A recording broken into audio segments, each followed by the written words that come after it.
Hey everyone, welcome back. My name is Brad. Today I wanted to talk a little bit about an update on how our second clinic location has been doing. There's going to be some great updates, and then there's going to be some also updates about the direction of the vlog and my own blog going forward. So that'll be at the end of this, but let's get right into it. For those of you who don't know, I started my own practice and I opened a second location not long ago. As of the time of making this video, we're actually profitable at that second location. It took about 6 weeks for us to finally become profitable, meaning week over week become profitable. It took 8 weeks after opening to actually become profitable from opening the clinic. Now that's with opening an actual physician at that location, and it has just blown away my expectations, which is amazing that it's done so well. Now the devil's in the details for some of this.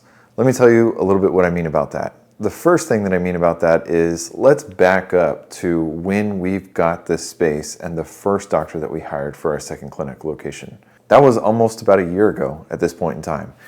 We rented this space, which is about $7,500 a month. It's huge. It's over 3,000 square feet, over 8 exam rooms. If we wanted it to be plus or minus how many ever offices and break rooms we wanted, it's a large space. We know we're going to grow into it totally fine. With that, we have been paying $7,500 a month, and we hired this new physician about a year ago to come join us at this second location.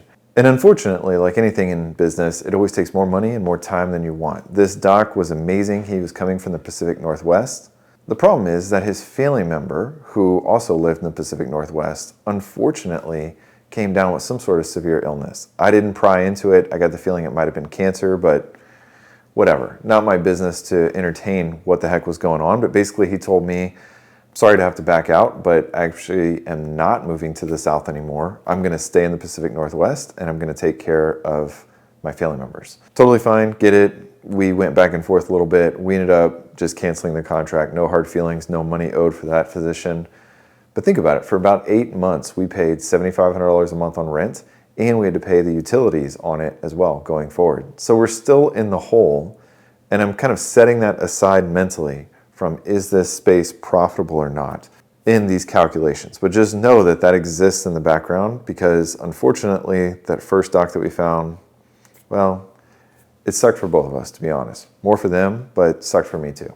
All right, so with that, we opened up about 9 weeks ago or so at this point in time at the making of this video. And in my business plan, or actually I had a pro forma that we created, which is basically like a back of the napkin business plan on steroids. I thought it would take about 5 months until we hit profitability. And it's amazing that we hit it week number 6. Now in my calculations, when I assumed 5 months of profitability, I assumed that would be the entire month of profitability. But even at 7 weeks in, we've hit profitability for month number 2. And not only that, but we've hit profitability for month number 1 of what we were a little bit behind. We were about 24 to 26 patients behind breaking even for month number 1. So the fact that he's exceeded all of that has done just amazingly well at location number 2. Yes, we still have to crawl out of the hole of that $7,500 a month times 8 months, plus the utilities beyond that. That sucks. We'll climb out of that with time. But at the same time, it's exciting that 2 months in, we've already hit profitability with clinic number 2. And next month, actually in about 2 or 3 weeks at the time of making this video, we're going to open clinic number 3. There's a lot of lessons that, of course, I wish I would have done different looking back. At the same time, I think I put too much faith in that doctor who accepted the job. I think I should have probably continued to talk to other physicians until we were almost right at opening date, because you never know. Until that doctor starts, you have no idea if they're actually going to start or not. There's a small chance that they could back out on you. Key and point with that is one of my good friends who actually may end up working with me in the future, we'll see if that ends up panning out or not. They accepted a job in Florida. They had a down payment for a house already committed in Florida. And then a lot of life events ended up happening. They ended up staying here in the city that I'm currently in, continuing to be a hospitalist. They backed out, lost their earnest money they put down on that house. The job that was gonna start them, that already started credentialing them, had to back out on that. You never know until they're actually moved and starting, especially if they're starting from out of town. Until they move into your city, you have no idea if it's actually going to happen or not. All right, so with that, hopefully we can recoup our investment that we had for those $7,500 a month times 8 months, which is a lot of money. I hope that we can recoup that very soon. But I want to talk a little bit higher level about where is my vlog and blog going to go forward. Those of you that don't know, I blog online at investingdoc.com. And I've kind of just let that go to the wayside. And I don't want to turn this into too big of a rant, but I will for just a quick second, is that I feel like with ChatGPT, I could quickly go in there and say, like, write me an article about investing for physicians in 401ks, and it'll print out some kind of crap, to be frank, that's decent, but it just doesn't feel personal anymore. And I feel like to make a personal story, I'm moving towards a vlog kind of style. I'll probably still occasionally update my blog as well, but I feel like with ChatGPT, I can read other physicians' blogs, and there's some that are great, and there's some that literally I just know they're pumping out ChatGPT content every single day, actually. The way I kind of go about things, if I wouldn't want to read it, I'm not going to produce it for other people. All those physician blogs that I used to follow, instead of going every day, I find myself going now once a week, every 2 weeks to go to those blogs. I just don't visit them anymore. Instead,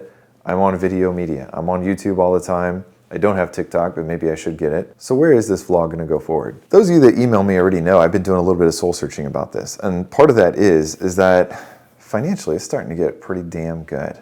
I'm not gonna lie, it's starting to get pretty darn good. There's been a lot of hard work that has gone into that.